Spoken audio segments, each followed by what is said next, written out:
I don't know. I guess for me, it's mainly like I've been going through the NLP stuff, just been really helping me. I guess the word's the gestalt, isn't it? I really feel like I'm getting rid of stuff out of my mind. Like I just feel a lot better generally. So I guess that's probably the biggest win, just feeling so much sort of freer and more able to do things.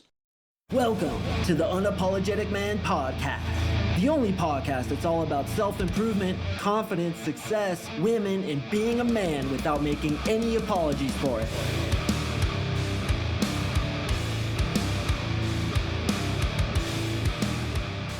What is up, you champions? Happy Thursday. I hope the week's been treating you well. And last weekend, I was out talking to girls, and it always occurs to me how much stuff I have to talk with women. Just been doing this for 2 decades. You accumulate a lot of stuff. And one of the things that my clients always tell me, even clients who have done other programs from other dating coaches, they always tell me, bro, you have so much fucking content, more stuff to talk about with girls that you could get through in 3 lifetimes. And that's kind of what I pride myself on. In addition, of course, to the NLP, which in my last episode, we did a little NLP protocol, a tier 2 kind of protocol. If you haven't checked that out, I strongly suggest it. So I'm talking to this chick and she asks me questions that always evolve into podcasts, right? Because this is how you talk to girls. And I feel one of the things that separates me is I give you guys actual stuff to talk about, not just theory, which is one of the biggest things that frustrates me about other dating coaches. They're always like, be fun, talk about interesting stuff, intrigue her, get her to chase you. It's like, great, bro. Thanks for the 10,000 foot perspective. But how, you fucking moron, do I actually do that, you kook? What do I actually talk about? So I'm going to give you guys 3, actually 4, because I always over deliver things that you should talk about with women. But the reason why I thought about this podcast is because I ran one of these on this chick. I'll tell you which one I did. She absolutely loved it, jumped into the air, slid onto my dick, was super attracted to me. I'm kidding, of course, about the jump in the air part, but damn, she got attracted. And I literally just ran this one thing, which I'm going to teach you today. She also asked me what my nationality is. And something that I say, which may work for some of you guys, for others, you may have to think of your own spin on this. But I told her, I'm like, yeah, I'm actually multicultural. I'm half white and half dark white. And then she started cracking up. And some people ask me where my last name Singh came from. Actually, we don't really know. But I always tell girls a bullshit story that like my grandpa came over from Europe and he had one of those crazy last names that you'll see in like Russia and Czechoslovakia. It was like Swikshovitovich or something like that. So he comes over from Europe on the boat and he doesn't speak any English. And the guy at the border is like, all right, what's your last name? And my grandpa, not knowing any English, thought the guy asked him to sing. I don't know why he thought that. So he belted out and started singing in the middle of the immigration department. And the immigration officer was just like, whatever, dude, your last name is Singh. So that's what I tell girls. But the truth is, I don't fucking know. In fact, I have done some genealogy and apparently I am half Dutch, 20% French, 20% Danish, and 20% Mexican. So I actually have some Hispanic in me. So who knows? Maybe like somebody flew to Mexico from India, got fucking stuck there. Their last name was Singh. Somehow the H dropped off the end. And now I have this stupid last name and people always ask me if I can sing. And I'm like, hell to the no, bro. I cannot sing. Have you heard my voice? Have you listened to my podcast? I definitely do not have a voice for radio, but fortunately I have good information. And I'm going to share that with you boys today. All right. So we're going to go over 4 different games, psychological techniques. This kind of shit gets girls super attracted. And I know a lot of you guys worry about running out of things to talk about. So when I share this with you guys, I always get emails of appreciation like, thanks, bro. You actually teach me what to talk about with these chicks because as a lot of you guys have experienced, oftentimes you run out of things to talk about, then she politely excuses herself and you go home and masturbate in a puddle of your own tears wearing a helmet as you hit said helmet against the fucking wall because you don't know what to talk about. We have to elicit emotions, as I always tell you guys. So let's go ahead and do that and get into the content. So the 4th one is actually the one I told to the girl, and that's actually my favorite one. So I'm going to save it till the end so you don't blow out my analytics like a fucking sea donkey and click away before the end of this episode, absolutely ruining me and completely destroying my business. I want you to stay on, so I'm saving that one for the end. But this first one is really fucking funny. You could do this on the first date easily, even in the first conversation. All right, so what you do is you get a glass of water and you set it down on the table and you get a towel, a little towel, and you put it over the water.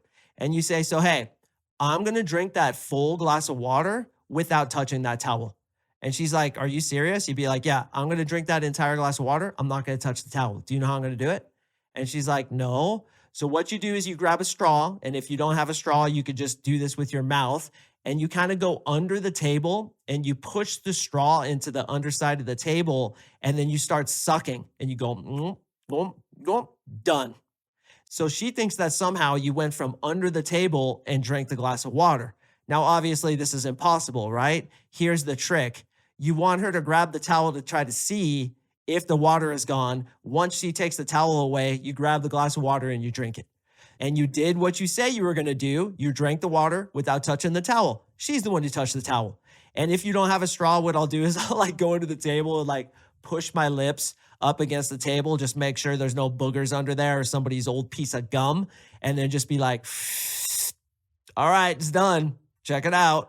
And if she's stupid enough, I've had a few girls catch me, but if she's stupid enough, she'll grab the towel and be like, what? And then you grab the drink and drink it. And she's like, ha ha. And then she jumps into the air and slides onto your dick.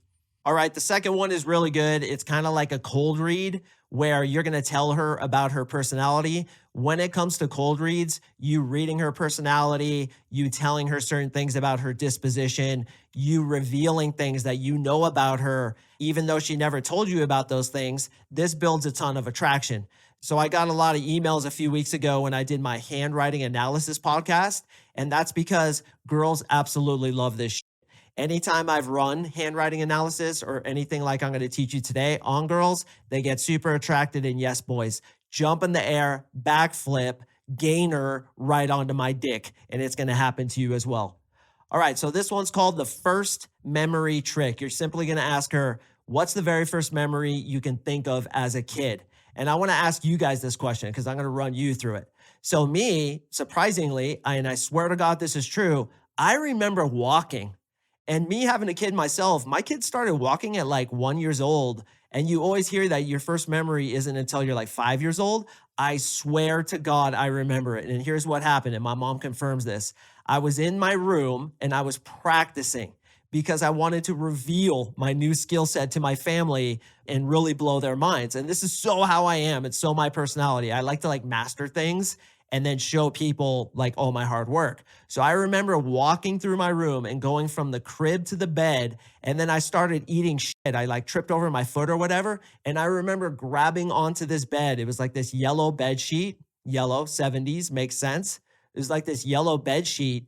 And I just remember grabbing on for dear life. And my mom later confirmed, she said, yeah, we used to walk by the room and see you practicing. But anytime we would watch you, you would stop doing it. Because I'm a showman, dude. I want to master the skill and then reveal it at the most opportune time so everybody can get blown away. I like to do that stuff. So you ask her, what's your first memory that you can think of as a kid?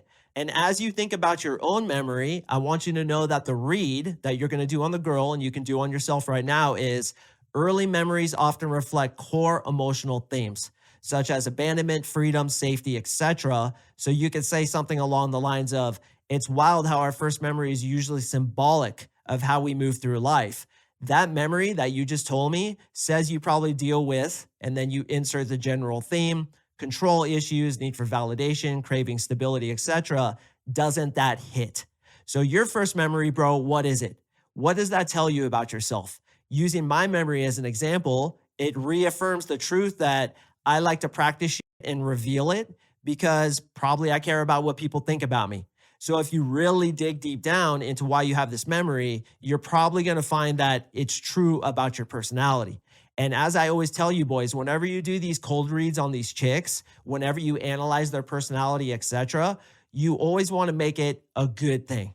So say, for example, her first memory, which is akin to one of my first memories, is my mom gave me a balloon and I accidentally let go of it. And as it was floating up, I asked her, can we just get a ladder to get it down? And what I'd say to a girl, if she had a similar memory to that, is I'd say, you're always resourceful. You're always thinking of solutions. You're always trying to solve problems. Isn't that true? Doesn't that hit? So you ask her what her first memory is. She tells you what it is. Then you throw her some absolute fucking bullshit out of your ass. You're just BSing her, but maybe it might be right. and then she jumps in the air, triple backflip, slides onto your dick. Number 2, the favorite season decode. You ask her, if you had to pick a favorite season, spring, summer, fall, or winter, which one would you pick and why? Would anybody pick winter? I absolutely hate winter. I don't know if you guys heard my joke from several months ago where I'm like talking about how the Lord is talking to Archangel Michael and saying, you know, Earth is not shitty enough. We need to make this more painful. How can we do that? I have an idea, Lord. Why don't we shock them every time they fucking touch a doorknob or kiss their girlfriend? Every time I kiss Marissa, we get like massively shocked. And maybe it's just Colorado because it's really dry out here. But dude, winter, God, I hate winter. Yeah, snowboarding, skiing's cool, snowshoeing, some snow is pretty when it comes down, but dude, I fucking hate winter, man. That's why I go to Arizona every February. So, which one's your favorite season? I want to ask you. All right, so if it's spring, you're optimistic, you love fresh starts, you're emotionally intuitive. God, this is such a bunch of BS, but it's kind of true. It's kind of true. Let's just roll with it. Summer craves excitement, social butterfly, high energy. Guys, chicks eat this shit up. Fall, deep, nostalgic, possibly a bit melancholy. In winter, you're just nothing but a fucking psychopath, dude. Like, why would anybody choose winter? But what you can tell her is she's independent, strong boundaries, reflective. I'm telling you guys, this works. Like, girls love this shit. So your cold read could be, you didn't just pick a season, Amy. You picked a mood. And that mood mirrors the energy you naturally bring into other people's lives. As you're saying this, you're going to like have to hold back your smile. Just be like, dude, I am bullshitting this chick into bed. And then what happens? She fucking runs at the wall, jumps on the wall, off the wall, double backflip, takes off her pants, takes off her panties, which fly around your face, slides right onto your dick. But that time she misses and she actually breaks your boner, and then you end up in the hospital as a retarded guy walks next to your stretcher yelling over and over again, he was masturbating, he was masturbating.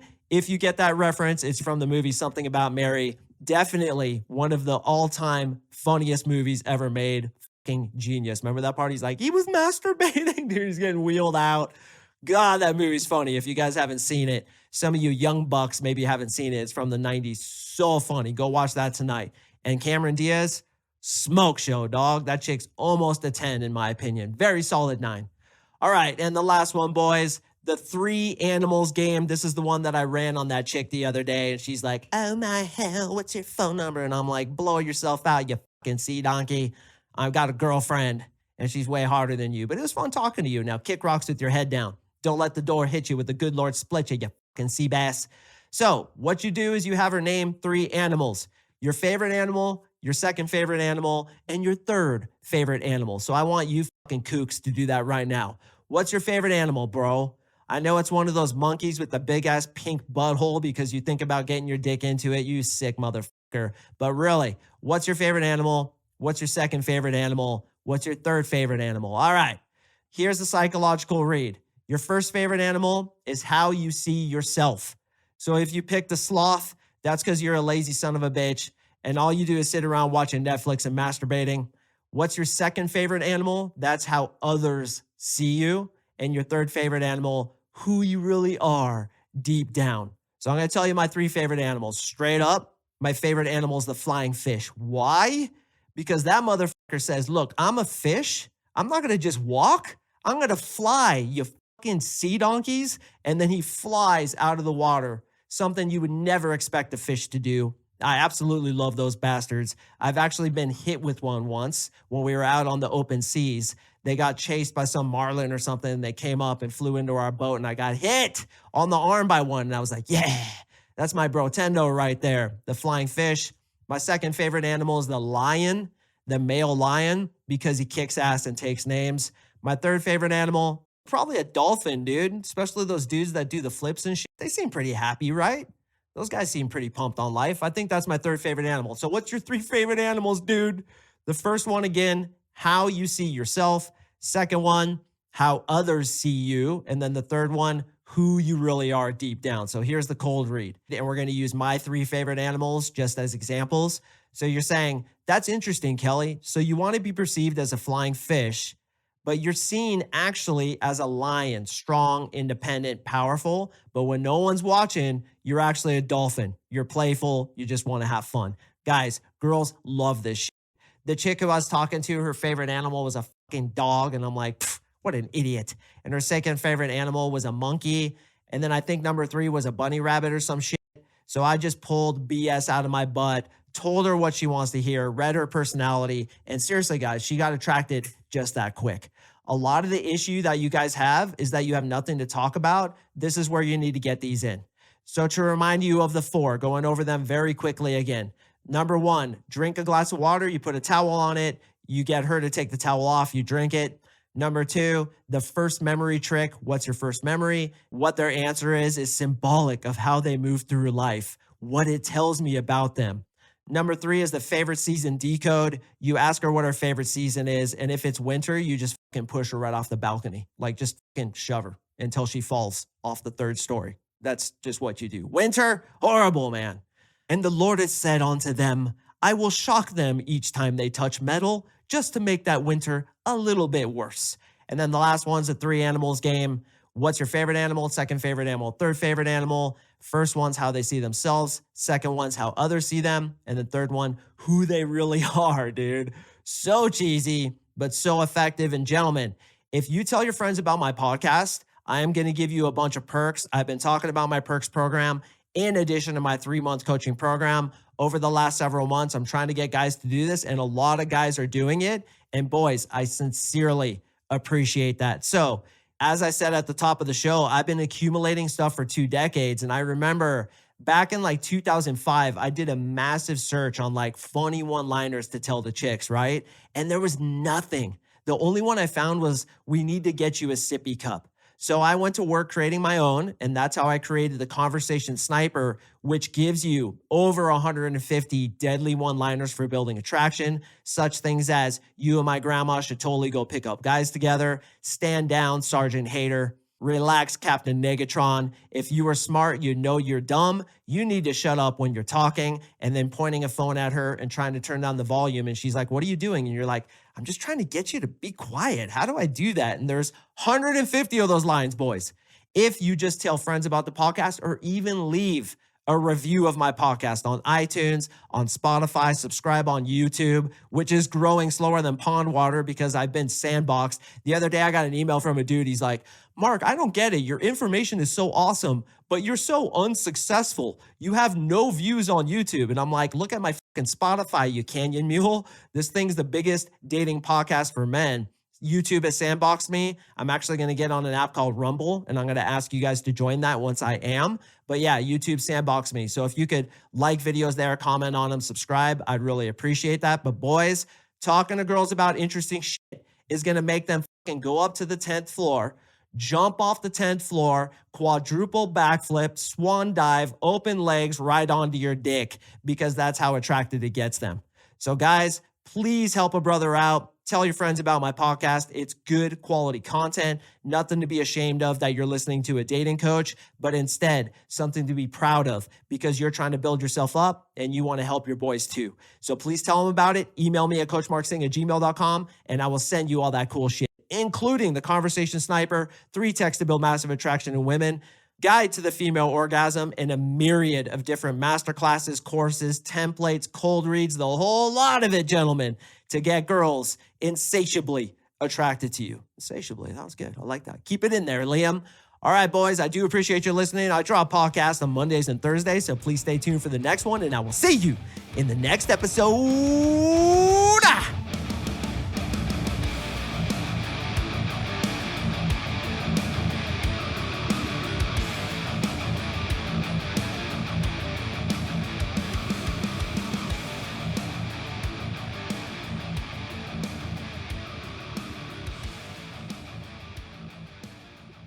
I was spunky on that one, boys.